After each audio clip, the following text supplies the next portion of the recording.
G'day Bomber fans, we have had the fortnight to dwell over those big losses. I guess the signing of Mason Redmond makes it a little bit easier, but now we head into a must-win game against a team we should beat, an informed team we should beat. We have the Swans at home at Marvel Stadium. We win this game, we are still in the hunt for finals. If we lose, that's it, I reckon. So it's a big preview coming up, but first we have some votes from the last game to get through. So the votes from last game, a lot of love for our defenders. Ridley is the main vote getter. He was easily best on ground for us until his injury, even after his injury. BZT and Laverty up there as well. Langford got love from me to split all the defenders up. And the overall tally has seen Ridley move into second place, but he is obviously injured, so doesn't really matter. He probably won't feature in the votes too much, I would say. Mason Redmond didn't get any votes this week, but I figured I would give him a shout out for signing a 5-year deal. That is terrific news. We were all very stressed about that one, so it's good to finally have that good news. So we have 3 winnable games in a row, very winnable games. We have the Eagles and North after this matchup, but if we beat the Swans this week, we can mathematically be a chance to finish the round in the top 8. The only issue is Sydney are red hot right now. They are playing excellent footy. The last 2 teams they've beaten are the teams we lost to quite badly in recent weeks. They beat the Dogs and Freo. They drew with Geelong the week before, I think, as well, recently at least. In the last month, they have either drawn with or beaten teams we have lost to badly. That's where they are at right now. They are playing better footy than us, and it shows because they are the bookies' favourite. The only thing favouring us is the fact this game is at Docklands. We have won all our games but that one disaster class at Marvel Stadium this year. Sydney don't play there much. It's a different dimension to the SCG where they like to play. The only time they played at Marvel this year is when they narrowly beat the Roos, and they barely deserve that win. To be fair, we also barely deserve to beat the Roos, so it's a much of a muchness. So why are the Swans suddenly good again? They looked shot early in the year. Even about a month ago, they were dropping games to St Kilda and Freo at home. So what has happened since for them to revive their year and re-enter finals calculations? I think it starts with their forward line. There is synergy now, and not only that, various ways for them to be damaging. There was a lack of inspiration early in the season, but now things are clicking into place. There is a reason they kicked over 200 points against the Eagles. Sure, some will say it's only West Coast, but they are the only team to have done it. They work really well from midfield to forward line, and it helps when you have different options that come in different sizes. Heaney, Papley, Buddy, McDonald, Amati, Haywood, any of those players can pop up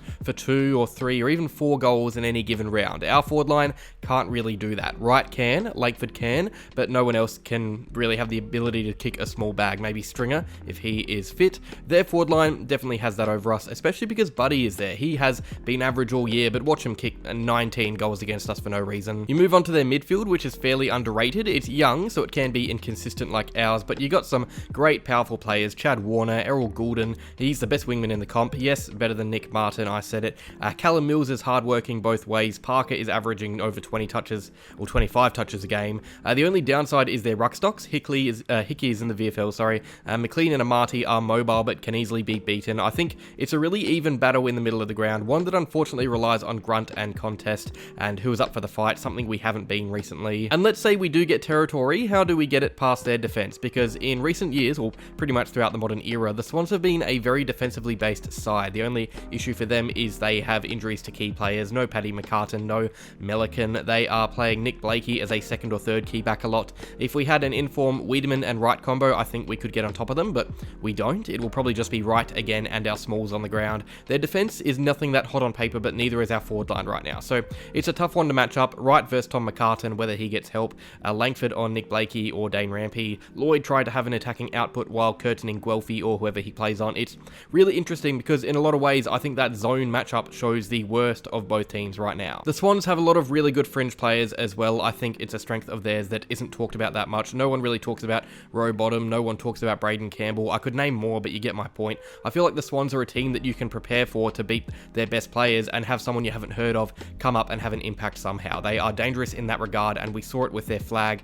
Well, not win last year, but runners up, I guess, the way they got to the grand final. It's not a team made of A-list stars. A lot of their most important players don't get the plaudits. And unlike us, Sydney have been in just about every game they have played in recently. They lost by 2 goals to the Tigers at the G. They drew with Geelong, 3 goals down against the Lions at the Gabba. That's a good effort. They aren't going to get blown out of the park. I think they make a real contest out of this game, even if they do lose. That's the way they are playing right at the moment. Of course, that could change. They have been inconsistent, but based on pure form alone, Sydney are better and more competitive than us. You can't argue with facts. So how do we win this game of footy? Luckily for us, they can get overwhelmed pretty easily. North used that in their match, had around 20 clearances more than the Swans, 20 more hitouts. Same with Richmond. These teams killed them in the contest. There is a lot of the Adelaide Crows game about this matchup here. Sydney are a team that can get on top of fellow engine rooms, but away from home, hostile crowd, backs against the wall, they can get overrun like we did against the Crows. I think if we do win, it could look a lot like that game out of the midfield. And if we were to overwhelm them, our forward line would reap the rewards like what we saw with Geelong and Melbourne when they played Sydney. This team struggles to defend serious pace. Part of that is due to the fact their stocks are depleted. Like I said, they're missing some key players, but this is a game where Peter Wright can definitely kick a few, Langford too. Under a Marvel roof, you wouldn't be surprised seeing them both have 3+ to their name. And at Marvel, our mids like to chip in too. This is a ground we usually score well on, and their defense isn't the strongest. In saying that, neither is the Doggies' defense, but they contained us around the ground. But that's why it's important we try and bring pace out of defense. Redmond, Hind, McGrath, it's no use having them there to take chest marks and chip it around. That's not what we need to use them for. We need to inject pace off halfback like what we did against Hawthorn and Carlton. We need to be direct like we were against Adelaide. I've liked the way we transition the ball at our best and at our worst. Well, we saw that last week. If we move the ball as powerfully as we have at our best, we win. Simple as that. Speaking of our defenders, McGrath and Hind or Kelly or Redmond, whoever plays on who, we need Papley and Heaney contained. They are two very dynamic players, Papley especially. That's their barometer. We shut him down and we shut down a big part of their scoring. Take away Papley and they have 3 players who average 4 score involvements a game. We have 7. We are more well-rounded in terms of score involvements. That brings me to the danger players for them. There's quite a few: Papley, Heaney, Goulden, Warner, Franklin. Franklin shouldn't be one this year, but against Essendon, he just loves seeing red and black, so he's down there.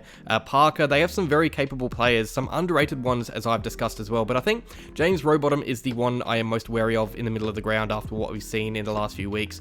We saw what some grunt did against our younger bodies last week. Rowbottom is definitely capable of scrapping the ball out of packs. I like him a lot as a player, so here's one I'm wary of amongst other players. Team news for them, nothing really. I don't think we will see any changes on their side. They are in good form, no real injury worries as of late. As for us, no Jordan Ridley, he's out for about 6 weeks. That is a huge loss. Like I've said in the past, he is close to our most important player. It's hard to know who replaces him.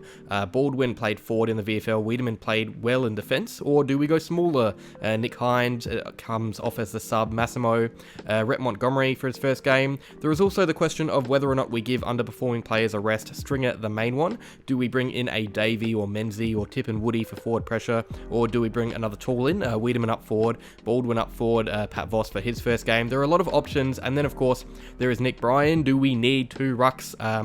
Young stars that look spent as well. Perkins, Hobbs, Caldwell. Does Sartas come in for his debut? There's a lot that could happen. It's going to be a really interesting selection on Thursday. Will we win this game of footy, guys? I'm not feeling too good about it. I think this is a really interesting match to show where we are. Did we have some mulligans against better teams, or are we shot and done for the year?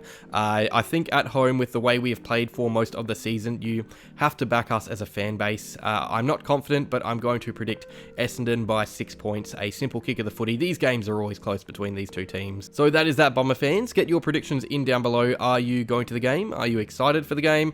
And as always, like, subscribe, and go Bombers.